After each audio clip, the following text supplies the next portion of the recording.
Welcome back to Harshini channel. நீ சொல்லு.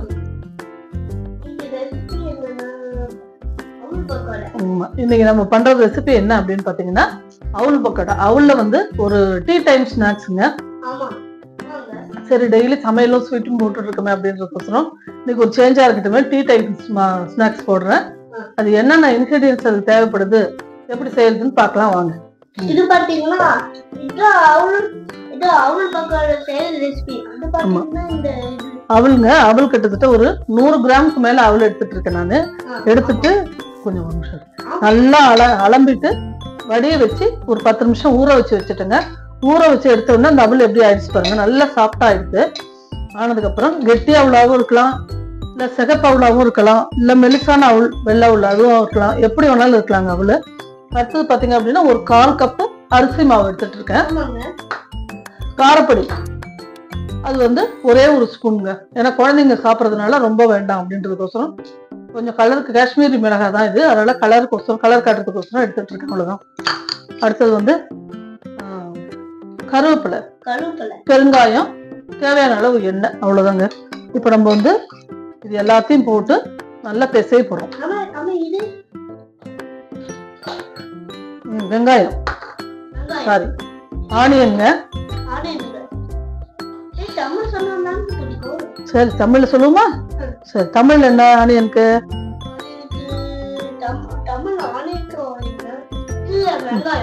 Very good.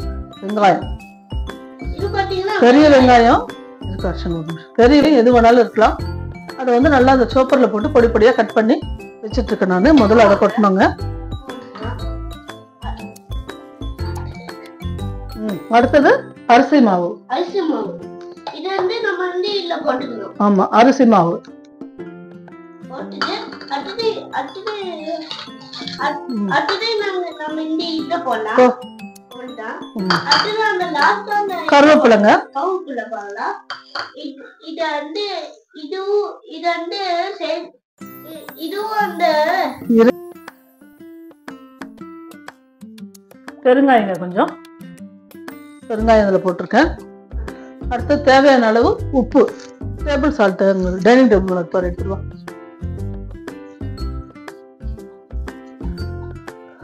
எல்லாத்தையும் ஒன்னா கிளறிக்கணுங்க. கிளறிட்டு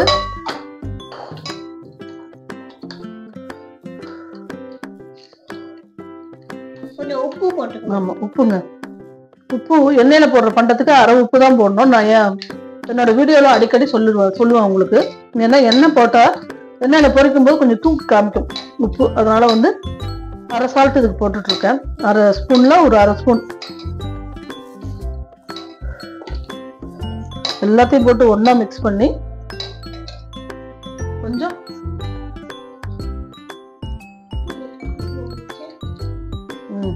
தண்ணிங்க, கொஞ்சம் தண்ணி ஆட் பண்ணி நல்லா பசஞ்சுக்கணும்.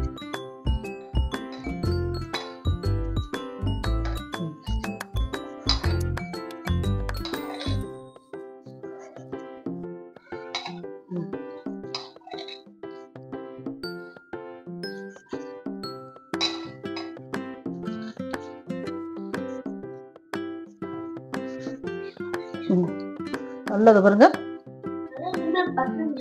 நல்லா பிசைஞ்சாச்சு.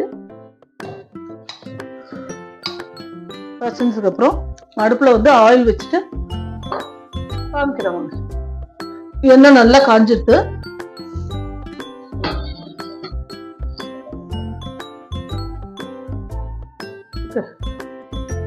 என்ன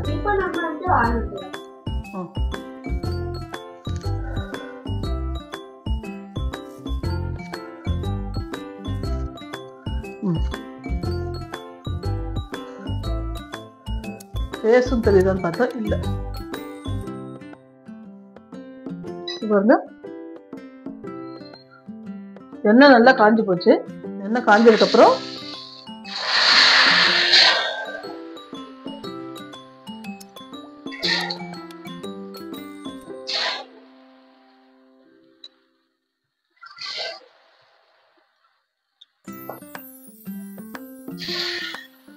எண்ணெயில போட்ட உடனே வாசனை சூப்பரா இருக்குங்க. இந்த மாதிரி லைட்டா பிடிச்சு போட்டுக்கணும். நல்லா அது வெந்ததுக்கு அப்புறம் இன்னொரு பக்கம் நம்ம திருப்பி விட்டுக்கணும். அப்பதான் நீ தெரியுவ, நீ தெரியல, நான் தான் தெரிய மாட்டேன். தெரியுதியா?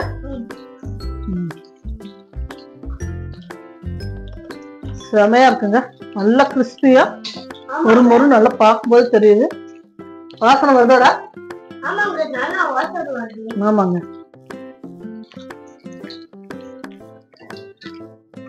லீவுல ஒரு வீடியோ போட்டு ஆரம்பிச்சேன்னா போறங்க உடனே வந்துருவான். நானும் ஹெல்ப்புக்கு வரேன், நானும் வீடியோல வரேன், ஹெல்ப்புக்கு வரேன். கொஞ்சம் வேகதாங்க, கொஞ்சம் டைம் எடுக்கும் இது. பட் ஆனா வந்து ரொம்ப கிறிஸ்பியா நல்லா இருக்கும்.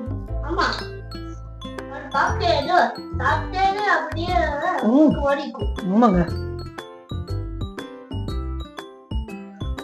முடிச்சிட்டு காமிக்கிறவங்க பாருங்க. அடுத்த ரவுண்ட் இது.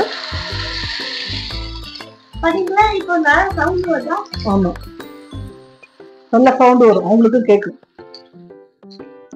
நல்லா வேகட்டுங்க, முடிச்ச உடனே காமிக்கிறேன். நல்லா ஓசம் அடங்கணுங்க.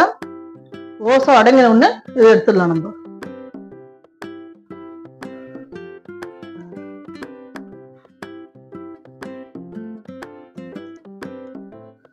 ஹர்ஷன் என்ன வந்து ரொம்ப பிரில்லியன்ட் அப்படின்னு சொல்லியிருக்காங்க. என்ன நல்லா சமைக்கிறேன்னா, உனக்கு நல்லா சொல்லித்தரேனா, அதனால வந்து ரொம்ப பிரில்லியன்ட், உனக்கு எல்லாம் தெரியுது அப்படின்னு சொல்லியிருக்காங்க.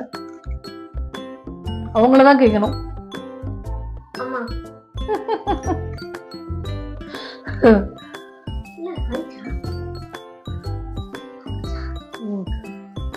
முடிஞ்சுப்பா, முடிஞ்ச உடனே உனக்கு தான் ஃபர்ஸ்ட். ஓகே, நீ சாப்பிட்டு பார்த்துட்டு எப்படி இருக்குன்னு சொல்ல உங்களுக்கு.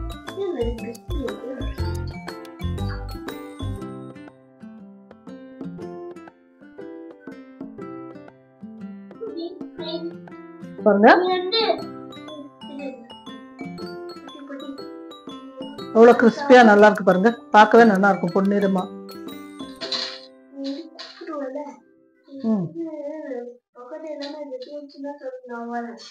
சரி ஹர்ஷன், ஹர்ஷன் வா. எப்படி இருக்குடா? எப்படி இருக்கு? கரெக்டான கிறிஸ்பியா இருக்கா? இப்பெல்லாம் கரெக்டா இருக்கா? சூப்பரா இருக்கா? சரி, தேங்க்யூ. பாருங்க, ஹர்ஷனுக்கே பிடிச்சிருக்கு. அவன் ஒண்ணுமே சாப்பிட மாட்டான். எல்லாத்துலயும் காரம் போடாத காரம் போடாதன்னு ஒன்றும் சாப்பிட மாட்டான். பட் ஆனா அவனுக்கே வந்து இந்த ரெசிபி ரொம்ப பிடிச்சிருக்குங்க. இன்னொரு தடவை நம்ம ரீகேப் பார்த்துடலாம். முதல்ல வந்து ஒரு 100 கிராம் அவல் எடுத்துட்டு இருக்கேங்க நானு. அதுவே வந்து நிறைய வரும் உங்களுக்கு பகோடா. அந்த அவலை வந்து ஒரு 10 நிமிஷம் வந்து நல்லா களைஞ்சிட்டு, ஒரு 10 நிமிஷம் ஒரு 2 கை தண்ணி தெளிச்சு மூடி வச்சிடணும். மூடி வச்சதுக்கு அப்புறம் அதுல கொஞ்சோண்டு வந்து மிளகாத்தூள் கொஞ்சம் சேர்த்துக்கணும்.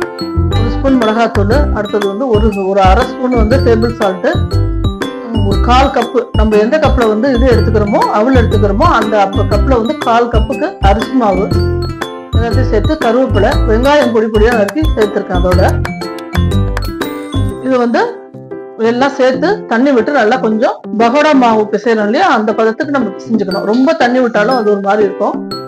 அந்த பதத்துக்கு நம்ம பிசைஞ்சிட்டு அதை என்ன செய்யறோம் அப்படின்னா, எண்ணெய் நல்லா காஞ்ச உடனே போட்டு எடுக்கிறோங்க. பகோடா அருமையா இருக்கும். அவள் பகோடா டீயோட சாப்பிட்டோம்னா ஈவினிங் ஸ்நாக்ஸ் சூப்பருங்க.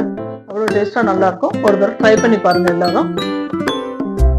நன்றி, வணக்கம். நாளைக்கு வேற ஒரு வீடியோவில் உங்களை நான் சந்திக்கிறேன். பாருங்க, பார்க்கும்போதே உங்களுக்கு தெரியும் நல்லா பொண்ணா இருக்கு பாருங்க. இந்த அளவுக்கு பொரிச்சு நான் கொடுத்துக்கிறேன். பிளேட்டட் பண்ணிடலாம்.